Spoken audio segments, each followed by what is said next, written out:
saber de Él, es bueno saber cómo actúa, es bueno entender que es un gran ejército que combate contra la verdad de Jesucristo, contra nosotros los cristianos que creemos en Cristo.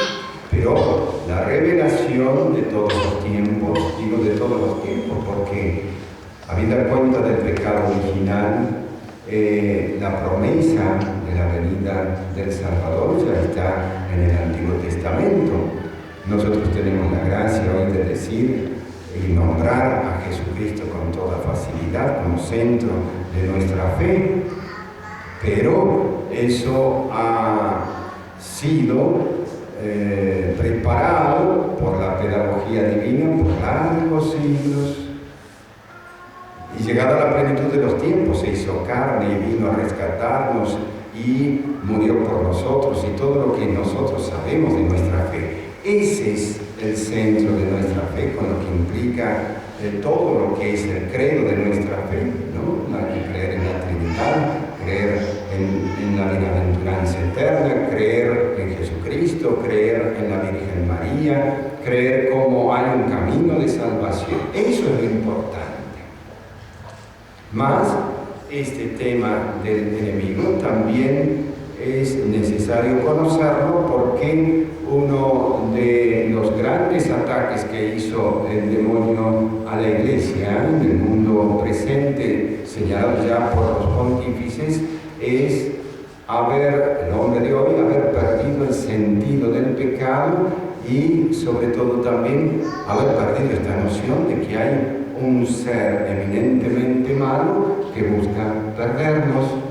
Si no hay enemigos, por ende tampoco hay batallas, y si no hay batallas tampoco van a haber triunfos. Entonces probablemente el enemigo nos tiene adormecidos en nuestra fe porque de repente vemos que no se habla tanto de él, no se considera que realmente hay dos ejércitos que están en batalla y que es una lucha teológica grandiosa, la que está desde el inicio, desde la caída y antes también, de alguna forma, porque el demonio apenas vio al hombre ya estuvo buscando cómo perderlo. Y desde entonces tenemos esta gran batalla señalada ya en el Génesis 3:15, donde está esta mujer que aplastará la cabeza a Satanás y su linaje, y la mujer y su linaje. Habla del linaje de la mujer, que evidentemente es Cristo y nosotros. Es decir, allí ya se produce una batalla teológica muy enorme, querida, o más bien no querida por Dios, pero establecida debido a las circunstancias de la caída del hombre, establecida por Dios desde el Génesis, y que nosotros sabemos que va a continuar hasta el final de la historia de la humanidad.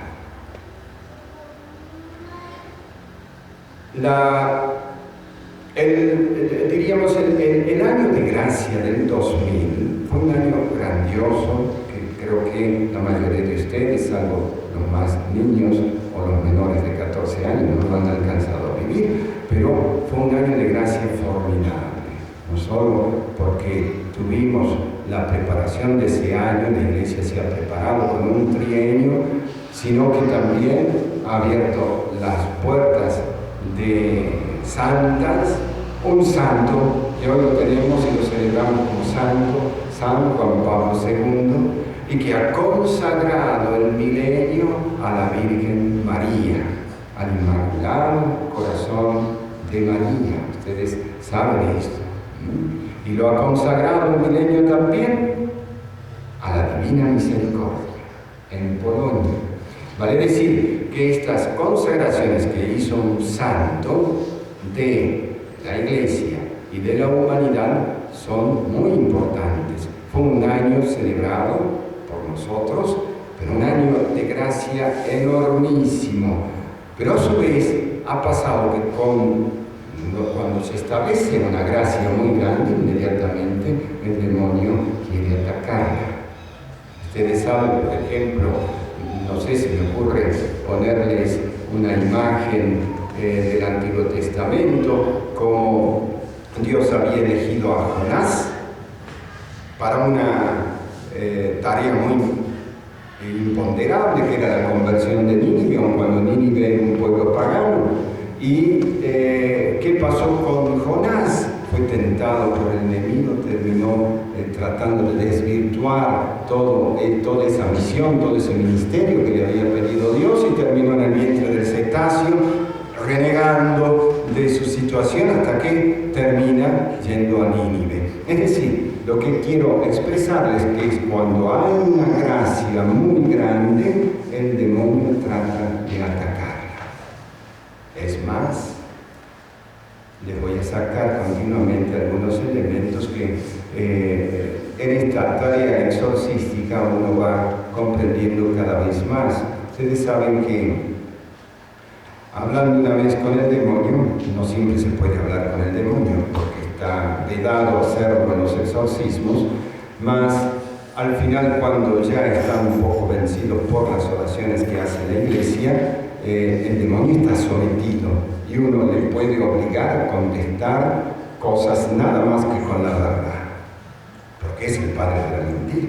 Entonces, el exorcismo, que es toda una tarea de liberación a las almas, tiene como un proceso así. Aparece el enemigo en una persona, hay un clímax muy fuerte donde el demonio dice: es mía y no me la vas a arrebatar, ¿no? Es mía, yo la tengo de hace muchos años, etcétera, etcétera, ¿no? Y de repente, cuando uno comienza a hacer las oraciones que debe hacer como exorcista, que están en un ritual que se llama ritual de los exorcismos, comienza a sentir la presencia de Cristo y de María, y comienza a bajar los humos, diríamos así en criollo, ¿no? Y termina vencido, termina yéndose, obligado a irse, no en el momento que él quiere, sino en el momento que Dios le manda a través de la Iglesia. En esos momentos, no de clima máximo, sino donde el demonio ya está vencido, uno le puede obligar a decir las cosas. Por ejemplo, ¿qué es el rosario para los demonios? Él me responde, el Santo Rosario, ¿no?, que rezan los fieles. Me respondió una vez: son ametralladoras que nos alejan. Piensen ustedes, porque uno está con el rosario: Dios te salve María, Dios te salve María, Dios te salve María, ¿no? Es como que los demonios se alejan, no solo de uno, de la familia, sino de la sociedad. El Santo Rosario es un elemento esencialísimo para combatir al demonio. Por ejemplo, hablando con el enemigo una vez, le preguntaba esto: tú tienes es decir, hablando primero, tú tienes una conciencia, porque has sido un ángel creado por Dios, bueno, con la posibilidad de caminar hacia la gloria, porque los ángeles no fueron creados directamente en la gloria, sino en la eternidad, un lugar propio, angélico, donde estaban estos seres purísimos, que no tienen cuerpo, pero sí inteligencia y voluntad, creados con la gracia de Dios, sometidos a una prueba moral, donde pasaron algunos, pero otros no pasaron esa prueba y se rebelaron contra Dios, y no quisieron servirle a Dios, ¿no? Por eso uno de los grandes gritos que está en la Escritura y que aparecen continuamente en los demonios, en los posesos, es: yo no serviré, no serviré, no serviré. Entonces, preguntándole a uno de estos demonios atrevidos que no quieren servir, evidentemente porque los demonios no quieren servir y no pueden servirle ya a Dios, le decía: tú eres inteligente y tienes una conciencia y sabes que has pecado, sabes que Dios te ha creado para el bien, pero te has bastardeado en tu condición y la soberbia cegó tu inteligencia y has caído. Y ese pecado es un gusano que permanentemente atolondra tu conciencia. Y yo le decía, ¿por qué no te arrepientes? No podemos. Si yo pudiera arrepentirme de mi pecado, mi reino caería. Fíjense qué teológico. Es decir, los demonios quedaron frustrados en su condición de servicio a Dios, quedaron cegados por su gran pecado, su gravísimo pecado, el de soberbia frente a Dios, y se atolondraron tanto, y Dios los ha negado para siempre, que están en esa condición de no poder arrepentirse ya más.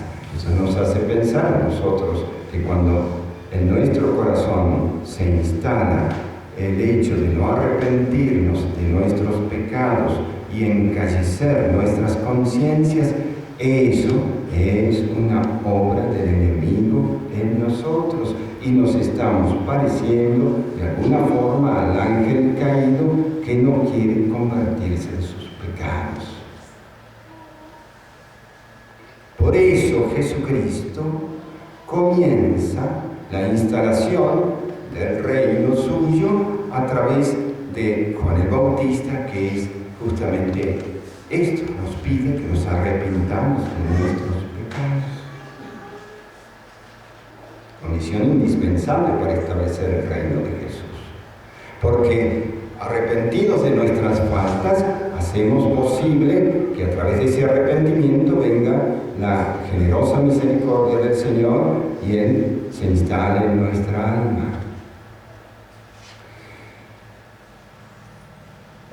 El mundo maya donde me toca ir por providencia divina es un mundo muy supersticioso.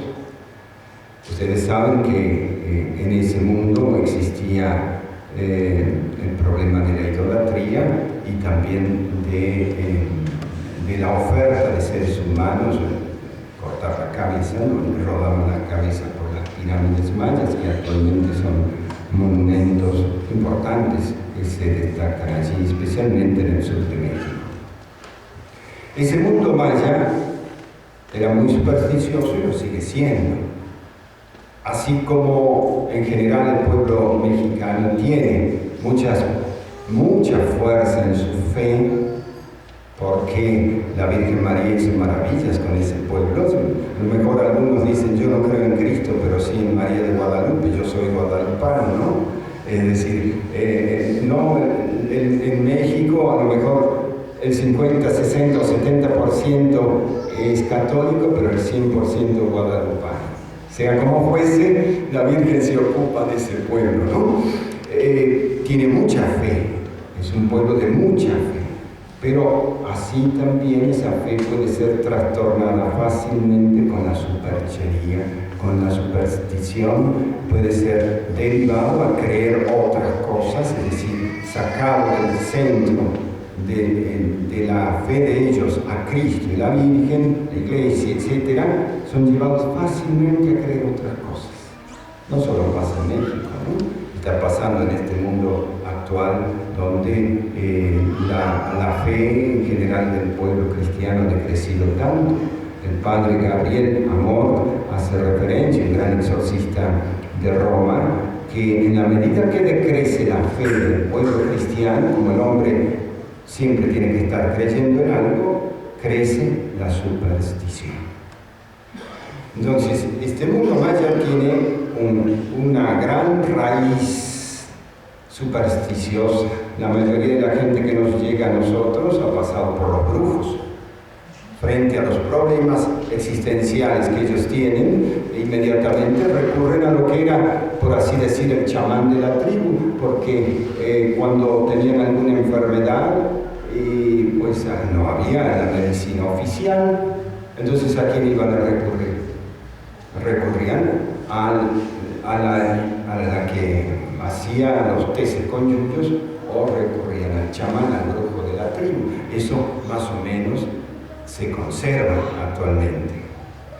Pero lo que también desfavorece en la cultura mexicana es el mundo moderno, del cual también me quisiera referir, porque este mundo moderno nos toca a todos nosotros.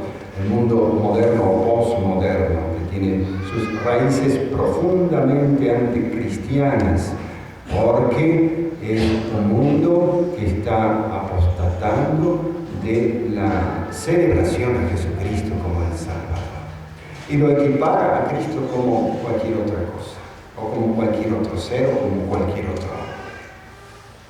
Cuando se desvirtúa entonces la fe y sacamos a Jesucristo del medio, entonces, o por un lado, si negamos alguna verdad, nos hacemos herejes, porque hay muchos cristianos que dicen, yo no creo en el demonio, para mí que no existe, yo no creo en el infierno, o yo no creo esto, yo no creo, como si la fe nuestra fuese meramente de aplicación subjetiva.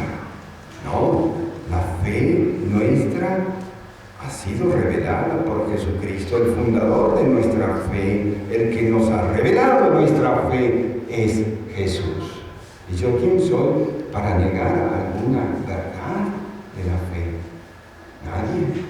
Entonces, una de las características que ha señalado Benedicto XVI de este mundo posmoderno, creo que está genialmente señalado por este gran pastor y santo que tenemos ahora rezando por todo el pueblo de Dios, es el relativismo. Es decir, que no hay verdad objetiva, entonces que cada uno tiene su verdad y que cada uno puede experimentar la verdad en la fe como se le antoje o como le venga en gana, o no solamente la verdad de la fe, sino de la moral. Este mundo enfermo, donde prima el subjetivismo en contra de la realidad objetiva, donde pareciese que lo bueno se ha transformado en malo y lo malo es exaltado como bueno, si no miren las autoconvocadas en Salta hace poco, es un mundo que está profundamente enfermo.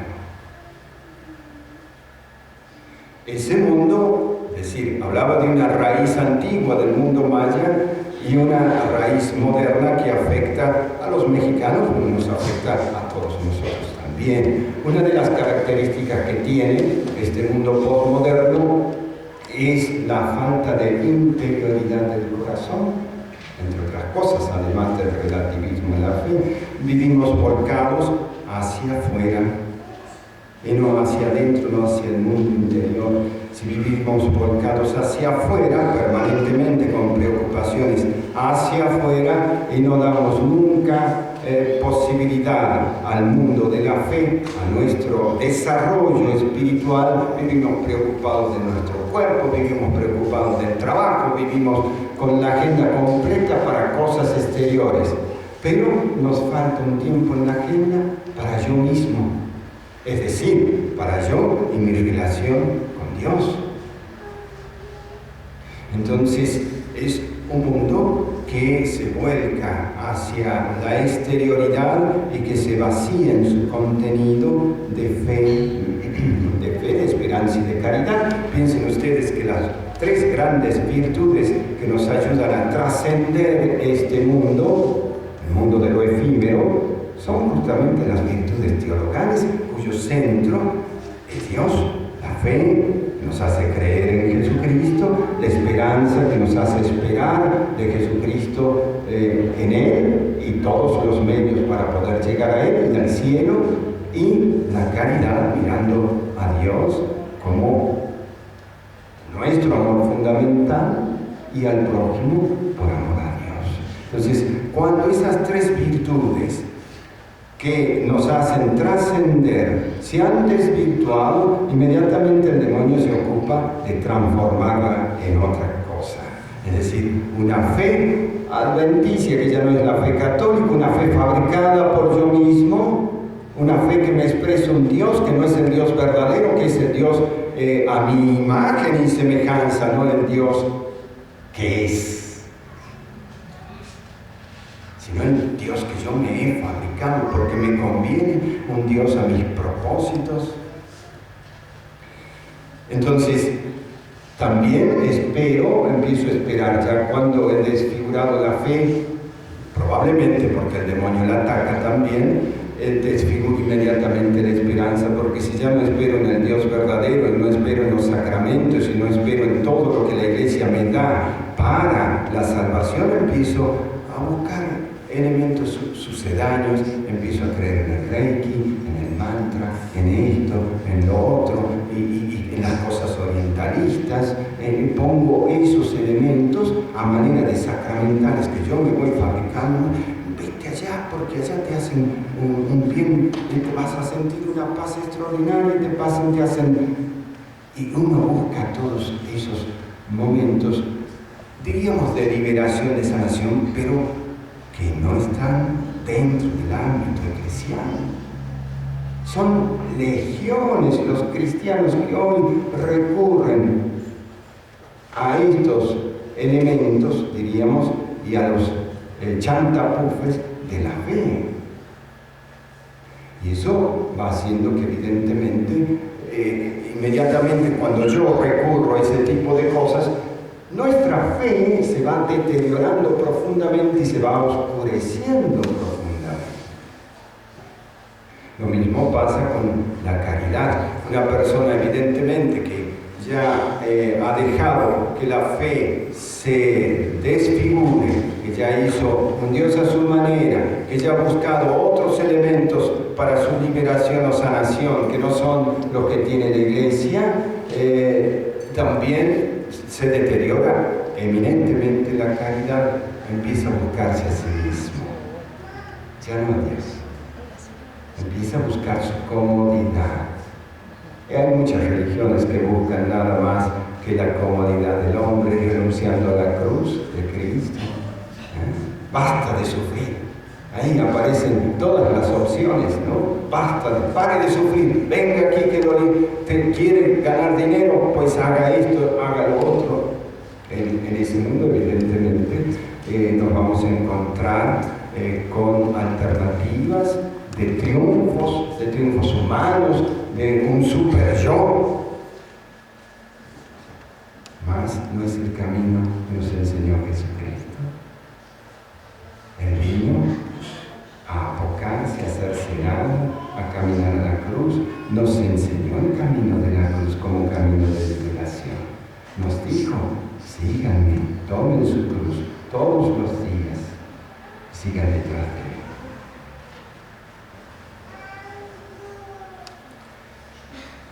Este mundo postmoderno, que podríamos definir con toda esta melange de cosas que hemos referido, algunas más intelectuales, como estas referentes al relativismo, a la nueva era, otras de índole un poco más orientalistas, con búsquedas de religiones alternativas, hace que nosotros los cristianos, sin darnos cuenta, miren lo que les voy a decir, perdamos el sentido de la vida en Dios revelado en el Evangelio como camino de luz y de salvación.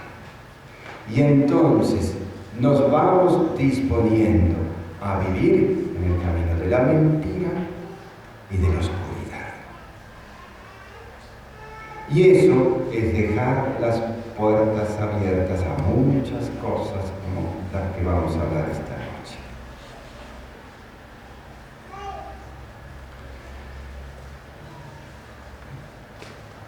Evidentemente también hay que hacer esta referencia que puede ayudar a comprender qué es o cómo debe ser nuestra vida cristiana. Ustedes saben que San Pablo nos hace esta referencia. Nuestra lucha no es contra los seres de carne y de hueso, sino contra las potestades angélicas caídas. Efesios capítulo 6. Vino la luz al mundo, dice el prólogo de San Juan, y las tinieblas no la recibieron. Es decir, se cegaron frente a esa luz, no la quisieron recibir, crucificaron a Jesucristo. Piensen ustedes entonces que hay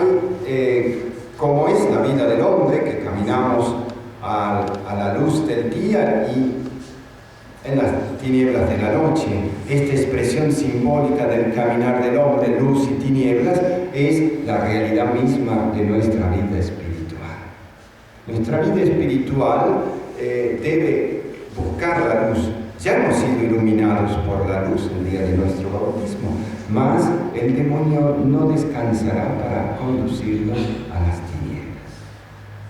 Entonces, ya estamos en una gran batalla interior, en una gran batalla familiar, en una gran batalla en nuestra patria, en el mundo entero, en América Latina, desde el Génesis al Apocalipsis. Hay dos ciudades, como dice el gran San Agustín. Una ciudad, la Jerusalén, que se levanta en el amor a Dios y en el desprecio al amor propio, y la Babilonia pagana, aquella majestuosa ciudad enorme de tiempos paganos, que a su vez ha servido como símbolo para San Agustín para expresar lo que es el mundo malo. Dice una ciudad mundana, una ciudad, la Babilonia, que está fundada en el desprecio al amor a Dios, pero fundada en el amor propio. Dos ciudades que se establecen en gran conflicto, en una gran batalla, como la luz contra las tinieblas, como la verdad contra el error, como la bondad contra la maldad. Eso es una realidad que nadie puede negarla, porque negarla sería más que idiota uno. Es decir, negar que estamos en un conflicto muy grande es como decir, pues, tapar el sol con la mano. San Ignacio de Loyola pone en sus ejercicios espirituales una meditación que se hizo clásica en los ejercicios, que está en la segunda semana de los ejercicios, que es la de las dos banderas. Una bandera de Jesucristo y otra la del enemigo. Jesucristo quiere a todos que militemos bajo su bandera. El demonio quiere que todos militemos bajo la suya. ¿Cómo usa la estrategia el demonio para llevarse el mayor caudal de gente a la perdición? A través de la soberbia. Dice, a través de las riquezas exteriores, a los falsos honores, de los falsos honores, a la soberbia de la vida. Un hombre soberbio, ustedes saben que está el Cántico de María. El Cántico de María hace referencia a Dios, desprecia a los soberbios y enaltece a los humildes. Entonces, en la contrapartida de la bandera está la bandera de Jesucristo, donde exalta contra la riqueza la pobreza, un camino de pobreza, de deshonor y sobre todo de humildad, que sería fundamentalmente a lo cual nos invita Jesucristo, a vivir en humildad. Entonces, tenemos estos dos mundos. Ustedes están inmersos en esos dos mundos. Nuestro corazón tiene que batallar mucho para vivir siempre en la luz. Y vaya que sí. ¿Cuántas veces el demonio nos tienta para que dejemos el camino de la luz y nos radiquemos en la nada? Porque el pecado es la nada. El demonio es su reino, es un reino de la nada, porque es contrario al ser, contrario a su mismo ser creado por Dios.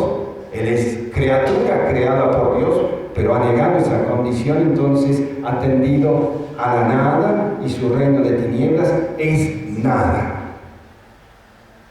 Cuando nosotros nos afincamos en un mundo de pecado y preferimos ese mundo de la mentira en nuestro corazón, ese mundo de radicarse en el pecado, pretendemos nada. Y nos damos cuenta que es nada. Contrariamente, cuando caminamos a la luz, encontramos verdaderamente el ser, la alegría, la paz, la verdad, la belleza y todo lo demás que viene adventicio con la búsqueda de Dios. Nosotros estamos ya en esa lucha. Y estamos en un grave riesgo en el mundo postmoderno de dejar abiertas muchas puertas en nuestra familia, en nuestro corazón. Porque son legión los cristianos que son relativistas, son legión los cristianos que son indiferentes a la fe, son legión los cristianos que se hacen su fe a su manera, son legión los cristianos que están buscando supersticiosamente otras cosas que no entrega la Iglesia como camino de salvación.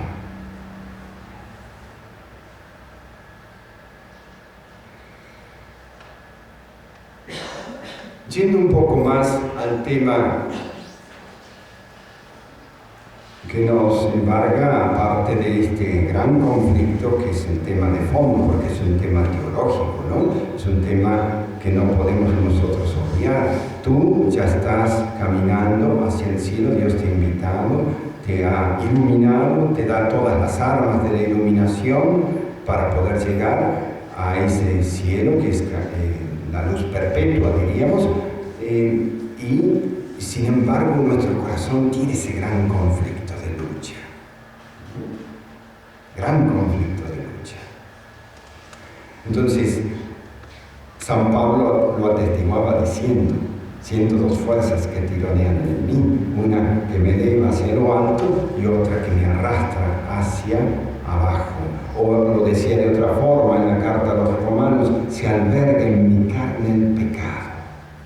¿Por qué? Porque San Pablo también era deudor del pecado como hijo de Adán. Todos tenemos esa mordedura del pecado, pero en la medida que nosotros nos vamos estableciendo por el camino de Jesús y tomamos las armas del combate, que no son otras que las que nos ha señalado Jesús, yo les pregunto y piensen ustedes, ¿cuáles son esas armas? Los sacramentos, la oración, la adoración, por cierto, ayuno, penitencia, cosa que hemos dejado hace rato los cristianos. Por eso muchas veces la Virgen, cuando se aparece, al menos en las apariciones ya consideradas por la Iglesia como auténticas, siempre piden oración y penitencia. Lo mismo en la devoción al Sagrado Corazón, penitencia.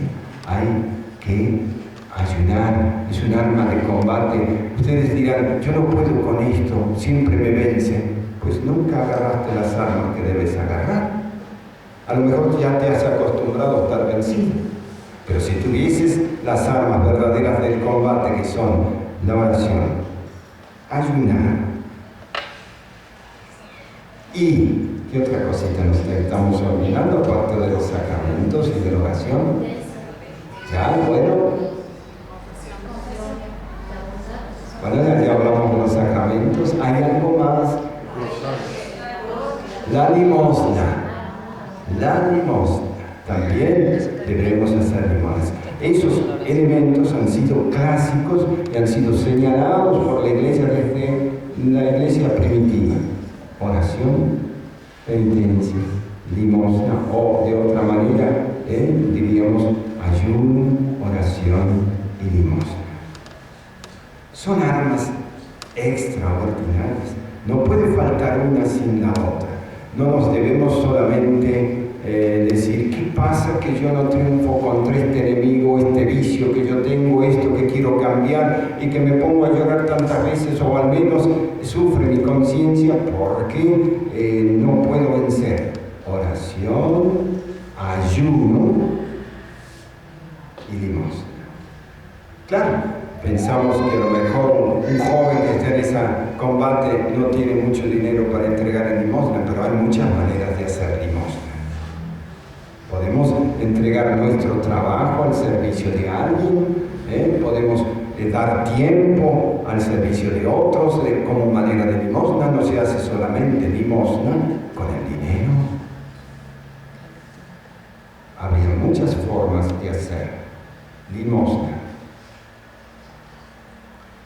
El enemigo, a quien ya se los he presentado de alguna forma en gran combate contra Cristo, ha ha sido vencido por Cristo, gracias a Dios. Fíjense que desde el pecado original había tomado el mundo, aquel mundo que es llamado mundo malo, porque hay dos maneras de entender el mundo: un mundo bueno creado por Dios, como ha salido de Dios, ha salido bueno, y vio Dios que era bueno. Todas las cosas han sido creadas por Dios y como tales son buenas en sí. Mas se metió el demonio, empezó el mal en el mundo, se contagió el mal y empezó, después del pecado original, a originarse, por así decirlo, valga la redundancia, un mundo malo cuyo príncipe es el demonio. Y eso es lo que hace referencia en los evangelios cuando se dice que el demonio es el príncipe de este mundo, o el Dios de este mundo, como dice también la Escritura, creo que San Pablo. Entonces sí tiene una suerte de reyesía sobre este mundo, sobre el mundo malo, a partir especialmente del pecado original, una hegemonía sobre los hombres que no le correspondía tenerla, porque el hombre había sido creado por Dios, era de Dios, mas en Adán todos pecamos, y entonces allí le hemos dado paso al enemigo que viene asolando, por así decir, las tierras y los siglos, diciendo él, sometiendo él a este mundo y diciéndose él: yo soy el rey. No me lo vas a quitar, como lo dice en un proceso. Esta es mía, no me la vas a quitar, no me vas a vencer. Lo mismo pasa con el mundo. Mas, venida la plenitud de los tiempos, cuando se encarna Jesucristo y muere en la cruz, sabemos que ese reino ha sido vencido por uno más fuerte, por decir en esa hermosa parábola que nos señala San Lucas, del más fuerte que se enfrentó contra aquel que se creía fuerte, con aquel que atesoraba sus cosas y se creía dueño de la casa. Vino uno más fuerte, lo ató y le sacó sus cosas. Esa hermosa parábola nos hace entender que Cristo es el más fuerte, que venció al demonio, que le quitó esa reyesía falaz que tenía, porque en realidad no era el propietario del mundo, no era él el propietario. Entonces Jesucristo lo único que hizo es reclamar lo que era de Dios, lo que era de su Padre, venciendo en la cruz al enemigo y aplastando la cabeza de Satanás. Él y María, porque así como estuvieron una pareja al inicio en el pecado original, así también hay en el árbol de la cruz, así en el árbol del paraíso, ahora en el árbol de la cruz tenemos el nuevo Adán y la nueva Eva, ambos en la contrapartida, en contraposición con aquella caída. Aquí está el triunfo, la elevación, el rescate de la humanidad. Entonces, Jesucristo venció al demonio, pero lo venció de esta forma. Lo humilló, claro que sí, cayó, claro que sí, su reino está debilitado, claro que sí, pero espera de la Iglesia ese gran combate.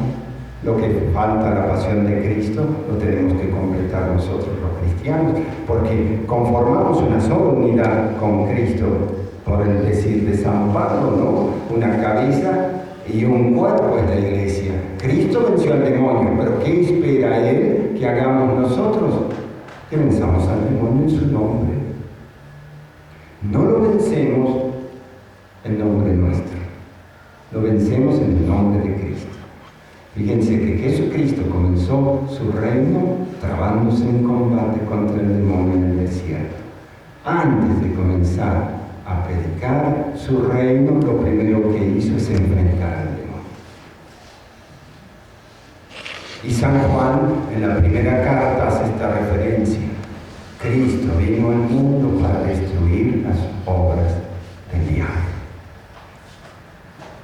Y con razón entonces Jesucristo manda con esta misión a sus primeros apóstoles a exorcizar, a predicar, claro está, a exorcizar y a sanar los enfermos. Y cuando vuelven, dice Jesús, veía a Satanás caer como un rayo. Se alegra, pero no se alegren solo por eso, sino alégrense que sus nombres estén escritos en el libro de la vida. Entonces, a partir de que Jesucristo vino al mundo con el poder de triunfar contra estas potestades angélicas caídas, nosotros en nombre de Él tenemos esa misión de lucha, de vencerlo. No nos tenemos que aterrorizar contra el demonio. Jesucristo ha vencido al demonio, al pecado, a la muerte, el último enemigo que será vencido. Muchas personas le tienen terror, pánico al demonio. En realidad, fíjense lo que les voy a decir. Cuando un cristiano vive bien su vida evangélica, el demonio le tiene terror a esa persona.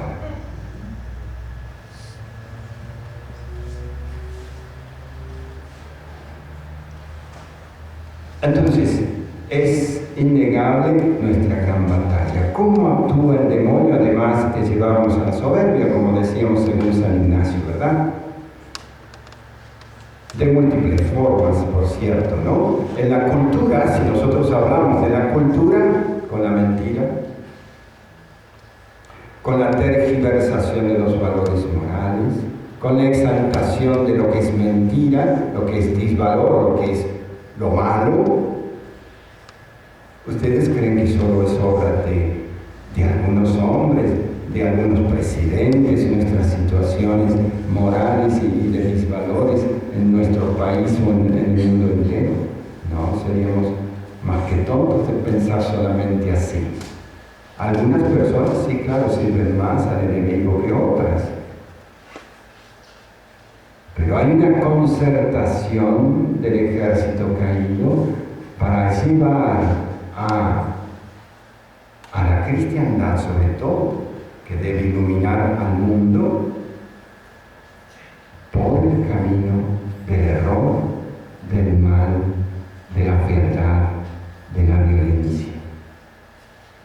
Y claro que lo logra. Pero nosotros nos tenemos que dar cuenta que detrás de toda esta concertación del mundo, situaciones históricas presentes, Él está entre bambalinas, orquestando con miles de demonios la situación de la historia de ahora, de ayer y de mañana. Seríamos más que tontos en no darnos cuenta de ello. Hay muchas gentes que le sirven directamente al demonio, directamente como los brujos, los satanistas. Leí hace poco que en España hay alrededor de 25 sectas satanistas. Está creciendo como nueva religión permitida, por así decir, el satanismo en el mundo.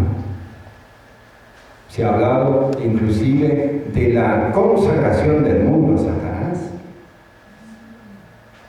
Así como Juan Pablo II consagraba el mundo al Inmaculado Corazón de María, ¿no? Y el milenio, pues el demonio busca sus consagraciones propias, es el gran mono de Dios.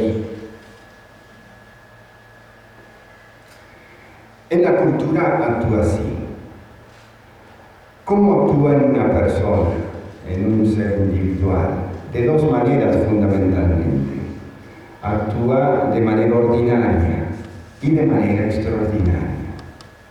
De manera ordinaria, con todo lo que son las tentaciones, con la sugestión del pecado para podernos llevar a través de la imaginación, lo que nosotros llamamos malos pensamientos o los movimientos de las pasiones pasiones bajas que también inciden, con eso nos sugestiona, nos mueve, nos tienta para que la voluntad nuestra, afirmada en el camino del bien, hasta ese momento afloje.